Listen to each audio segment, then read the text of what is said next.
아내의 장례식이 끝난 지 사흘째 법원에서 전화가 왔습니다.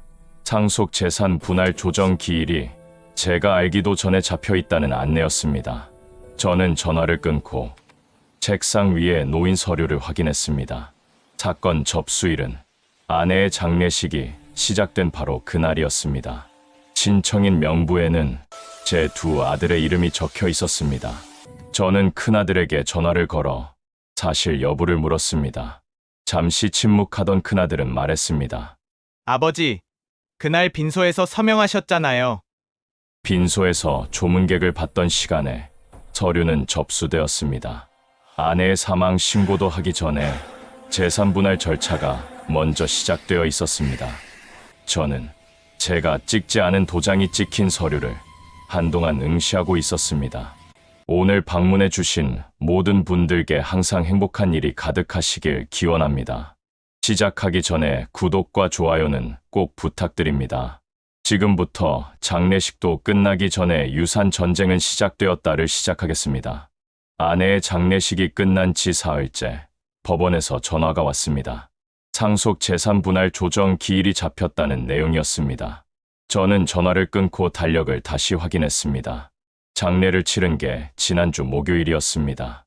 법원 우편물이 도착한 건 그 다음 날이었습니다. 접수 날짜를 보니 장례식 당일로 되어 있었습니다. 누가 신청했는지는 적혀 있지 않았습니다. 다만 신청인 란에 아들의 이름이 있었습니다. 저는 큰아들에게 전화를 걸었습니다. 아들은 세 번째 신호음에서 받았습니다. 제가 물었습니다.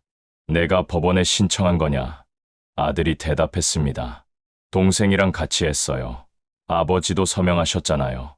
저는 언제 서명했냐고 물었습니다. 아들은 장례식장에서 받으셨다고 말했습니다. 저는 그날 받은 서류가 20장도 넘었던 걸 기억했습니다. 병원비 정산서, 장지 계약서, 빈소 사용 확인서까지 그 사이에 법원 서류가 끼어 있었던 모양이었습니다.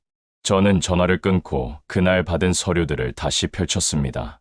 세 번째 묶음 안쪽에서 법원 직인이 찍힌 종이가 나왔습니다. 제 서명이 또박또박 적혀 있었습니다. 날짜는 장례식 당일 오후 2시로 기록되어 있었습니다. 그 시각이면 조문객들이 가장 많이 오던 시간이었습니다. 저는 그때 누가 뭘 건넸는지 기억나지 않았습니다. 그저 고개 숙여 인사하고 도장 찍고 받기만 했습니다. 아내가 세상을 떠난 지 사흘 만에 재산 분할은 시작됐습니다. 법원 조정 기일은 이미 이틀 뒤로 잡혀 있었습니다. 저는 서류를 다시 읽어 내려갔습니다. 분할 대상, 재산 항목이 적혀 있었습니다.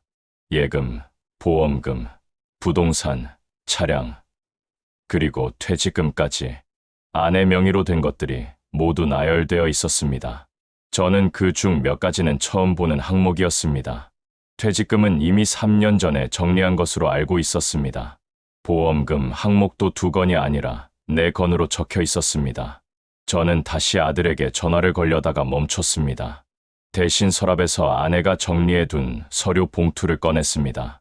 아내는 모든 계약서를 날짜별로 정리해두는 사람이었습니다.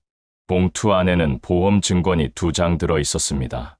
법원 서류에 적힌 4건과는 개수가 맞지 않았습니다. 저는 그날 밤 잠을 이루지 못했습니다.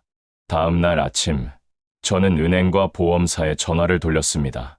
확인 결과 법원 서류에 적힌 내용은 모두 사실이었습니다. 다만 일부 계좌와 보험은 최근 3개월 안에 개설된 것이었습니다. 그 사실을 알고 나니 가슴이 답답해졌습니다. 법원 조정 기일 이틀 전, 저는 등기소에 들렀습니다. 아내 명의로 된 부동산 등본을 떼어보기 위해서였습니다.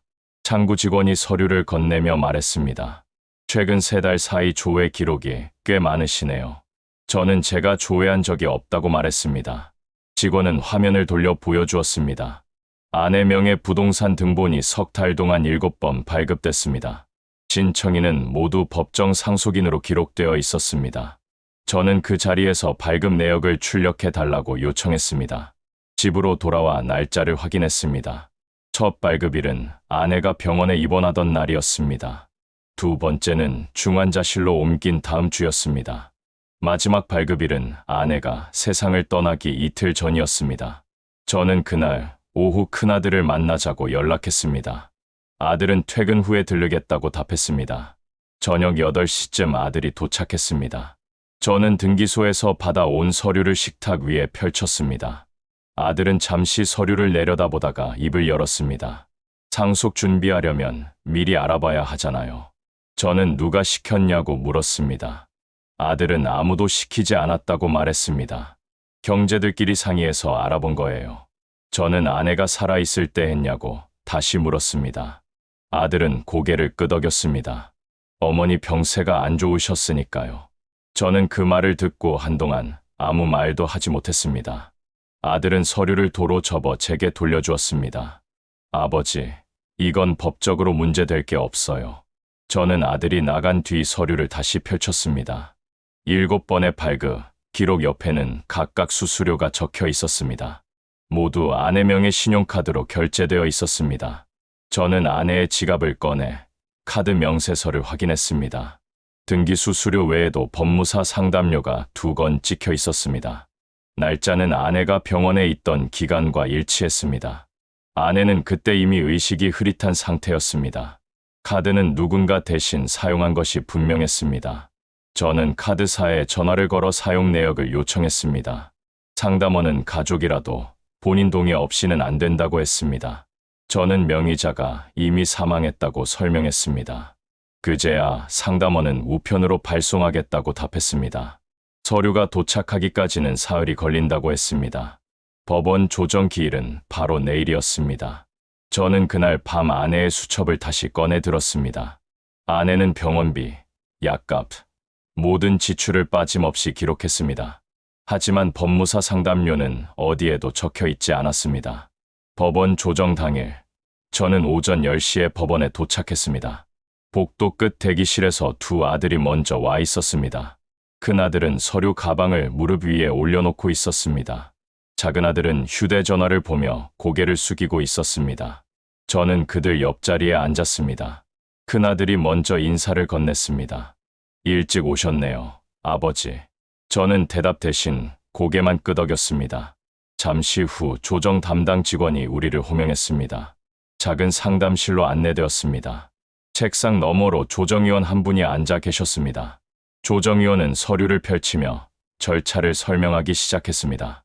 오늘은 상속 재산 목록 확인이 주목적입니다. 큰아들이 준비해 온 서류를 꺼내 제출했습니다. 조정위원은 한 장 한 장 넘기며 확인했습니다. 예금, 보험금, 부동산, 차량, 퇴직금 항목이 나열되어 있었습니다. 조정위원이 저를 보며 물었습니다. 이 목록에 이견이 있으신가요? 저는 퇴직금 항목을 가리키며 말했습니다. 이건 3년 전에 이미 정리된 걸로 알고 있습니다. 큰아들이 고개를 저었습니다. 그건 아버지 퇴직금이고 이건 어머니 거예요. 저는 아내가 퇴직금을 받을 직장이 없었다고 말했습니다. 작은아들이 기어들었습니다. 어머니가 10년 전까지 일하셨잖아요. 조정위원이 서류를 다시 확인했습니다. 명의자 기록상 맞습니다. 배우자분 명의네요. 저는 그 자리에서 아무 말도 하지 못했습니다. 아내가 일했던 건 맞지만 퇴직금을 받았다는 얘기는 들어본 적이 없었습니다. 조정위원이 다음 항목으로 넘어갔습니다. 보험금이 4건으로 기재되어 있었습니다. 저는 2건만 알고 있다고 말했습니다. 큰아들이 서류를 한 장 더 꺼냈습니다. 나머지 2건은 3개월 전에 새로 가입하신 거예요. 조정위원이 보험 증권 사본을 확인했습니다. 가입일은 아내가 병원에 입원하기 한 달 전이었습니다. 저는 그때 아내와 함께 살고 있었지만 전혀 몰랐습니다. 조정위원이 물었습니다. 배우자분이 직접 가입하신 건가요? 큰아들이 대답했습니다. 어머니가 직접 서명하셨어요. 증권에 다 나와 있습니다. 저는 증권 사본을 달라고 요청했습니다. 조정위원이 복사본 한 장을 건네주었습니다. 아내의 서명이 분명히 적혀 있었습니다. 하지만 필체가 평소와 조금 달라 보였습니다. 저는 그 자리에서 확인할 방법이 없었습니다. 조정위원이 마지막 항목을 짚었습니다. 부동산은 이견 없으시죠? 저는 고개를 끄덕였습니다. 집 한 채는 아내와 공동 명의였고 나머지는 제 명의였습니다. 조정위원이 정리하며 말했습니다. 그럼 오늘 확인된 재산 기준으로 분할안을 작성하겠습니다. 다음 조정 기일은 2주 후로 잡혔습니다. 저는 상담실을 나오며 아들들을 돌아봤습니다. 그들은 아무렇지 않은 얼굴로 서류를 가방에 넣고 있었습니다. 조정을 마치고 집으로 돌아오는 길, 저는 아내 동생에게 전화를 걸었습니다. 처제는 오랜만이라며 반갑게 인사했습니다. 저는 아내가 퇴직금을 받은 적이 있냐고 물었습니다. 처제는 잠시 뜸을 들이다 대답했습니다. 언니가 그런 얘기 한 적 없는데요. 저는 보험도 최근에 새로 가입했냐고 물었습니다. 처제는 전혀 모르는 일이라고 했습니다. 언니는 그런 거 할 때 저한테 꼭 물어봤거든요. 저는 전화를 끊고 아내가 다녔던 직장에 연락했습니다. 10년 전 그만뒀지만 총무팀 번호는 아직 수첩에 남아 있었습니다. 담당자가 바뀌어 기록을 찾는데 시간이 걸렸습니다. 이틀 뒤 회신이 왔습니다. 아내는 퇴직금 대신 퇴직연금을 선택했고 수령은 65세부터였습니다. 아내는 63세 세상을 떠났습니다. 퇴직금을 받을 나이가 아직 오지 않았던 것입니다. 저는 그 내용을 출력해서 서랍에 넣어두었습니다. 다음 날 카드사에서 우편이 도착했습니다. 아내 명의 카드로 결제된 최근 6개월 내역이었습니다. 병원비와 약값 외에 낯선 항목들이 보였습니다. 법무사 상담료, 등기 발급 수수료, 그리고 보험 설계사 수수료까지. 저는 각 항목의 날짜를 달력에 하나씩 표시했습니다. 아내가 병원에 입원한 날 이후로 지출이 집중되어 있었습니다. 그중 절반은 아내가 의식이 없던 기간에 사용된 것이었습니다. 저는 카드사에 다시 전화를 걸었습니다. 본인이 아닌 사람이 카드를 사용한 것 같다고 말했습니다. 상담원은 서명이 일치하면 문제가 안 된다고 답했습니다. 저는 서명을 확인할 수 있냐고 물었습니다. 상담원은 가맹점에 보관된 전표를 떼어와야 한다고 했습니다. 그 과정은 경찰 신고나 법원 명령이 있어야 가능하다고 덧붙였습니다. 저는 전화를 끊고 한참을 가만히 앉아 있었습니다. 그날 저녁 작은아들이 집에 들렀습니다. 냉장고에 반찬을 좀 가져가겠다고 했습니다. 저는 아들에게 카드 명세서를 보여주었습니다. 아들은 잠깐 훑어보더니 말했습니다. 어머니가 직접 쓰신 거 아니에요? 저는 날짜를 짚으며 물었습니다. 이날은 엄마가 중환자실에 있었어. 아들은 잠시 말이 없다가 대답했습니다. 그럼 형이 대신 쓴 거겠죠. 병원비 내려고요. 저는 병원비는 제 카드로 냈다고 말했습니다. 아들은 더 이상 대꾸하지 않고 냉장고 문을 열었습니다. 반찬통 몇 개를 봉지에 담아 나가려던 아들이 멈춰 섰습니다. 아버지, 이제 법으로 정리되는 거예요. 저는 아무 말도 하지 않았습니다. 아들이 나간 뒤 저는 명세서를 다시 펼쳤습니다. 법무사 상담이 있었던 날, 저는 아내 병실을 지키고 있었습니다. 카드는 아내 지갑에 그대로 있었습니다. 두 번째 조정 기일 사흘 전, 법원에서 우편물이 한 통 더 왔습니다. 추가 제출 서류 요청이었습니다. 배우자, 명예 재산에 대한 증빙 자료를 보완하라는 내용이었습니다. 저는 요청 항목을 하나씩 읽어 내려갔습니다. 통장 사본, 보험 증권 원본, 부동산 취득 경위서까지. 마지막 항목에는 이런 문장이 적혀 있었습니다.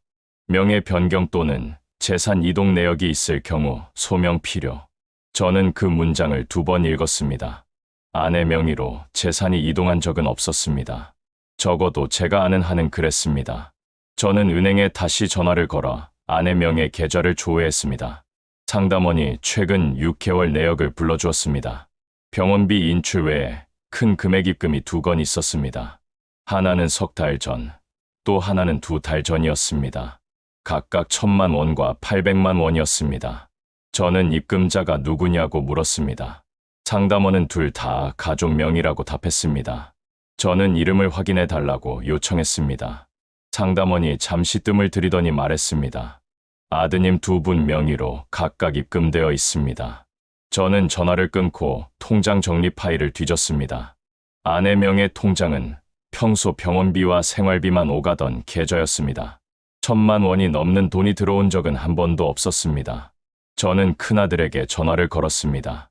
아들은 3번 만에 받았습니다. 저는 엄마 통장에 돈을 넣었냐고 물었습니다. 아들은 잠시 침묵하다가 대답했습니다. 증여예요. 어머니가 받으신 거예요. 저는 왜 그런 걸 나한테 말 안 했냐고 물었습니다. 아들이 말했습니다. 어머니가 괜찮다고 하셔서 그냥 넣어드렸어요. 저는 엄마가 그때 이미 말을 못하던 상태였다고 말했습니다. 아들은 대답하지 않았습니다. 저는 동생도 같이 넣었냐고 다시 물었습니다. 아들이 짧게 대답했습니다. 네, 둘이 상의해서 넣었어요. 저는 왜 하필 그 시기냐고 물었습니다. 아들은 한참을 뜸 들이다가 말했습니다. 상속세 때문이에요. 미리 증여하면 공제가 되니까요. 저는 그게 합법이냐고 물었습니다. 아들은 법무사가 알려준 방법이라고 답했습니다. 저는 전화를 끊고 법원 서류를 다시 펼쳤습니다. 상속 재산 목록에 그 입금 내역은 포함되어 있지 않았습니다. 증여로 처리되었기 때문에 상속 대상이 아니라는 뜻이었습니다. 저는 그제야 왜 법원에서 소명 자료를 요구했는지 이해했습니다. 아내 명의 통장에 갑자기 큰 돈이 들어온 기록이 남아 있었던 것입니다. 법원은 그 돈의 출처를 확인하려 했습니다. 그리고 그 증여가 정당한 절차였는지 판단하려 했습니다. 저는 그날 오후 세무서에 전화를 걸었습니다. 담당자는 증여 신고 내역을 확인해 주었습니다. 신고일은 아내가 사망하기 나흘 전이었습니다. 신고인은 두 아들 명의로 되어 있었습니다. 수증자는 아내였습니다. 저는 그 신고서에 아내 서명이 있는지 물었습니다. 담당자는 전자신고라 서명은 없다고 답했습니다. 저는 전화를 끊고 한참을 멍하니 앉아 있었습니다. 아내는 그 무렵 이미 혼수 상태였습니다. 두 번째 조정기일 전날 밤, 저는 아내의 수첩을 다시 펼쳤습니다. 아내는 매일 지출 내역과 작은 메모까지 꼼꼼히 기록하는 사람이었습니다. 병원에 입원한 뒤에도 제가 대신 기록해 달라고 부탁했을 정도였습니다. 저는 아내가 의식을 잃기 전까지 매일 빠짐없이 적어두었습니다. 수첩 마지막 장에는 아내 필체로 남긴 한 줄 메모가 있었습니다. 통장은 절대 아이들 손에 맡기지 마세요. 날짜는 입원 이틀째였습니다. 저는 그 문장을 여러 번 읽었습니다. 그때는 왜 이런 말을 남겼는지 이해하지 못했습니다. 수첩을 덮고 아내 책상 서랍을 열었습니다. 오래된 다이어리 몇 권이 차곡차곡 쌓여 있었습니다. 가장 최근 것은 작년 것이었습니다. 한 장 한 장 넘기자 작년 9월 어느 날 짧은 메모가 눈에 들어왔습니다. 큰애가 집 평수를 물어봤다. 이상하다. 그 다음 달에는 작은애가 보험 만기일을 확인하더라. 왜 궁금한 걸까? 올해 들어서는 메모가 더 구체적으로 바뀌었습니다. 큰애가 등기부등본을 떼어갔다. 뭐에 쓰려는지 모르겠다. 작은애가 통장 사본을 달라고 했다. 거절했다. 오늘 두 아이가 같이 왔다. 내 인감도장을 찾는 것 같았다. 저는 다이어리를 무릎 위에 올려놓고 한참을 가만히 있었습니다. 아내는 이미 알고 있었던 것입니다. 아이들이 무엇을 준비하는지, 언제부터 시작했는지. 이번 한 달 전쯤 메모는 갑자기 길어졌습니다. 오늘 큰애가 법무사와 통화하는 걸 들었다. 내 이름이 여러 번 나왔다. 상속이라는 단어도 들렸다. 나는 아직 살아있는데 왜 저런 얘기를 하는지 모르겠다. 마지막 페이지에는 흐릿한 연필 글씨가 남아 있었습니다. 당신은 이 사람들을 믿지 마세요. 제가 정리해 둔 게 전부예요. USB는 책장 뒤에 숨겨뒀어요. 저는 책장 뒤에서 작은 USB 하나를 꺼냈습니다. 컴퓨터에 꽂자 폴더 하나가 열렸습니다. 파일은 12개. 모두 날짜가 적혀 있었습니다. 첫 번째 녹음에서 큰아들의 목소리가 들렸습니다. 엄마, 만약을 대비한 거니까 도장만 찍어주세요. 아내는 이해하지 못한 채 되물었습니다. 작은아들은 옆에서 괜찮다고만 말했습니다. 다른 파일에는 법무사와의 통화 내용이 담겨 있었습니다. 큰아들이 절차를 묻자 상대는 동의로 간주된다고 답했습니다. 녹음 날짜는 아내가 입원하기 전 석 달간 이어져 있었습니다. 그제야 알았습니다. 아내는 준비가 아니라 기록을 통해 대비하고 있었던 것입니다. 두 번째 조정기일 당일, 저는 USB와 다이어리를 가방에 넣고 법원으로 향했습니다. 도착하니 두 아들이 이미 와 있었습니다. 조정위원이 우리를 상담실로 안내했습니다. 오늘은 재산 분할 비율을 확정하는 자리였습니다. 조정위원이 서류를 펼치며 말했습니다. 지난번 확인된 재산 기준으로 법정 상속분을 계산했습니다. 큰아들이 준비해 온 합의안을 제출했습니다. 조정위원은 내용을 확인한 뒤 고개를 끄덕였습니다. 이견 없으시면 오늘 합의서에 서명하시면 됩니다. 저는 가방에서 USB를 꺼내 책상 위에 올려놓았습니다. 조정위원이 의아한 표정으로 물었습니다. 이게 뭡니까? 저는 차분하게 대답했습니다. 제출할 증거입니다. 큰아들의 얼굴이 굳어졌습니다. USB를 조정위원께 건네며 말했습니다. 이 안에 녹음 파일 12개가 있습니다. 아내가 생전에 녹음한 대화 내용으로 아이들이 상속을 준비하던 과정이 담겨 있습니다. 작은아들이 기어들었습니다. 그게 무슨 문제가 되는데요? 저는 작은아들을 보며 말했습니다. 엄마 명의로 증여 신고할 때 엄마는 의식이 없었습니다. 통장에 돈을 넣을 때도 엄마는 중환자실에 계셨습니다. 조정위원이 USB를 컴퓨터에 연결하자 첫 번째 파일이 재생되기 시작했습니다. 아들들의 목소리가 상담실 안에 울려 퍼졌습니다. 엄마, 이건 그냥 만약을 대비한 거니까. 조정위원은 파일을 몇 개 더 재생했습니다. 법무사와의 통화 내용도 들렸습니다. 본인 동의로 간주됩니다. 조정위원이 재생을 멈추고 두 아들을 바라보았습니다. 이 녹음은 언제 된 겁니까? 큰아들이 대답했습니다.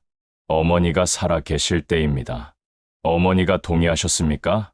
큰아들은 아무 말도 하지 않았습니다. 저는 가방에서 다이어리를 꺼내 펼쳤습니다. 통장은 절대 아이들 손에 맡기지 마세요. 조정위원은 다이어리를 받아 읽었습니다. 한참 동안 상담실 안은 조용했습니다. 증여 당시 본인이 의식이 없었다면 이건 무효입니다. 큰아들이 항변했습니다. 신고는 합법적으로 처리됐어요. 조정위원이 고개를 저었습니다. 본인 의사 확인 없이 진행된 증여는 효력이 없습니다. 저는 세무서에서 받아온 증여 신고 내역과 입원 기록을 제출했습니다. 조정위원은 서류를 확인하며 말했습니다. 신고 당일 배우자분은 중환자실에 계셨네요. 이 건은 재조정이 필요합니다. 증여 무효 확인 절차부터 진행해야 합니다. 큰아들이 자리에서 일어났습니다. 저희는 잘못한 게 없어요. 조정위원은 차분하게 답했습니다. 그 판단은 법원에서 하게 됩니다. 저는 두 아들을 바라보며 마지막으로 물었습니다. 엄마가 살아 계실 때 왜 이런 걸 준비했니? 큰아들이 입을 열었지만 그 의미를 모두 이해하지 못한 듯했습니다. 조정은 그날로 중단되었고 새로운 재판 기일이 잡혔습니다. 재판은 석 달에 걸쳐 진행되었습니다. 법원은 아내가 남긴 녹음 파일과 다이어리를 증거로 인정했습니다. 증여 신고는 본인 의사 확인 없이 이루어진 것으로 판단됐습니다. 아들들이 아내 명의 통장에 넣었던 돈은 모두 환원 조치되었습니다. 보험 증권 중 2건도 서명 필적 감정 결과 대리 서명으로 밝혀졌습니다. 해당 보험은 계약 무효 처리되었습니다. 법원은 최종적으로 상속 재산 목록을 재작성했습니다. 아내가 실제로 남긴 재산은 처음 주장된 것의 절반도 안 됐습니다. 저는 제 몫을 법정 상속분대로 받았습니다. 아이들도 각자 몫을 받았습니다. 하지만 증여 무효로 돌려받은 돈은 상속 재산에 포함되지 않았습니다. 그 돈은 아내 명의였지만 출처가 아들들이었기 때문입니다. 결국 그들은 자기 돈을 도로 찾아간 셈이었습니다. 재판이 끝난 뒤 큰아들이 저를 찾아왔습니다. 현관 앞에 서서 말했습니다. 아버지, 저희가 잘못 생각했어요. 저는 문을 열어주지 않았습니다.